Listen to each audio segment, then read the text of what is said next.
বাহ, হবু স্বামীর নার্সিংহোমে ইন্টার্নশিপ করার সুযোগ পেয়েছিস, আর কি লাগে তোর? অন্বিতা ফাইলটা বন্ধ করে কপাল গুটাল। সন্দিহান সুরে বলল, মনে হচ্ছে আমার থেকেও তুই বেশি খুশি হচ্ছিস।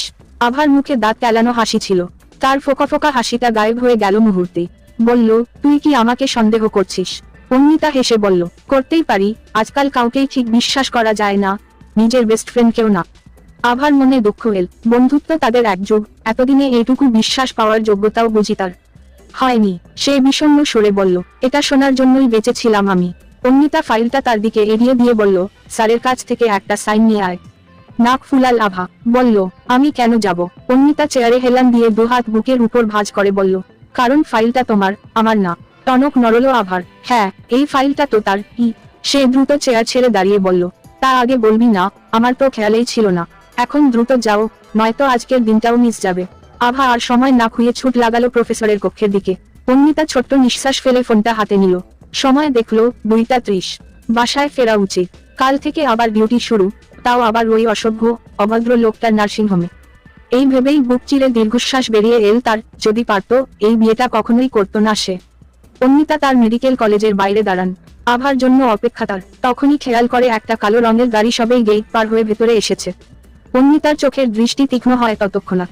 গাড়িটা পরিচিত তার। সে উঁকি ঝুঁকি মেরে দেখার চেষ্টা করে ভেতরে কে আছে, কিন্তু অতদূর থেকে বোঝা দেয়। কিছুটা সামনে এসে থামে গাড়িটা। অন্বিতা একটু আড়াল হয়ে দাঁড়ায়, দেখার চেষ্টা করে গাড়ি থেকে কে নামে। এক পল বাদেই গাড়ির পেছনের দরজা খুলে বেরিয়ে আসে পেটানো শরীরের এক সুদর্শন পুরুষ। তাকে দেখেই ভ্রু কুঁচকায় অন্বিতা। মনে মনে বিরক্ত হয়ে বলে, এই লোকটা আবার এখানে কি করছে? চোখের চশমা নামিয়ে ডক্টর মাহির আশহাব আশপাশটা দেখলো একবার, তারপর ইশারায় গাড়ির ড্রাইভারকে বলল, গাড়িটা সাইড করে রাখার জন্য। এপ্রনটা ডান হাতের উপর ফেলে স্টেথোস্কোপটা গলায় ঝুলিয়ে নিল অতঃপর। তারপর পা বাড়াল সামনের দিকে। চট করে আড়াল হয়ে দাঁড়ালো অন্বিতা। মস্তিষ্ক জুড়ে বিচরণ চলছে কয়েকখানা জরুরি প্রশ্ন তার। এর মাঝেই ফোনটা বেজে উঠল অযথা। অন্বিতা রিসিভ করে কানে লাগিয়ে বলল, তোর জ্বালা একটু শান্তিতে কিছু ভাবতেও পারি না, হয়েছে তোর? হ্যাঁ, শেষ। তুই কই? জাহান্নামে। অন্বিতা ক্ষুব্ধ সুরে বলল। আভা বলল, এই সময় জাহান্নামে কি করিস? আর তোকে না ভাইয়া একা কোথাও যেতে বারণ করেছেন? ক্রোধের অনলে ঘি পড়ল বুঝি। চট করে জ্বলে উঠল অন্বিতা। বেশি ভাই ভাই করলে একেবারে ধরে ভাইয়ের গলাতে ঝুলিয়ে দিব। আচ্ছা আচ্ছা, না রেগে এবার বল কোথায় আছিস? বাইরের গেটের সামনে, 2 মিনিটের মধ্যে আয়।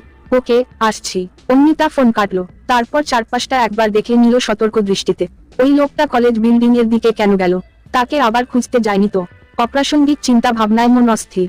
এর মাঝেই আভা এসে দাঁড়ালো তার পাশে। বলল, চল, বাড়ি যাওয়া যাক। অন্বিতা সতর্কতার সহিত বলল, ডানে বামে না তাকিয়ে সোজা হাঁটবি, কেউ ডাকলে ভুলেও পেছনে ফিরে তাকাবি না। আভা তার দিকে কিছুটা এগিয়ে এসে আগ্রহ নিয়ে জিজ্ঞেস করলো, কেন কেন? আমরা কি কোনো হরর মুভির শুট করছি? অন্বিতা ধমক দিয়ে উঠে বলল, বাজে কথা না বলে যেটা বলেছি সেটা কর। চল। আভার হাত ধরে বাইরে বেরিয়ে এল অন্বিতা। আভা কিছু একটা বলতে গিয়েও চমকে থামলো। বলল, এটা মাহির ভাইয়ার গাড়ি না। অন্বিতা মাথা নিয়ে সমানে হেঁটে চলছে। আভাকে রীতিমতো টানছে সে। আভার দৃষ্টি সেই গাড়ির দিকে। আচমকা এক কণ্ঠস্বর পথরোধ করলো তাদের। আরে হো ভাবি, আপনি? না চাইতেও তার চলন্ত পদযুগলে একটা কঠিন ব্রেক কষল অন্বিতা। চোখ মুখ খিচে চাইল লোকটির দিকে। লোকটির মুখে চমৎকার হাসি, সামনের সব কপাটি দাঁত সেই হাসিতে জ্বলজ্বল করছে। অন্বিতা কোনো রকমে হাসলো, বলল, জি, এটা আমার কলেজ, আর আমার কলেজে আমি থাকবো, এটাই স্বাভাবিক। তবে আপনার এখানে থাকাটা বড্ড অস্বাভাবিক ঠেকেছে।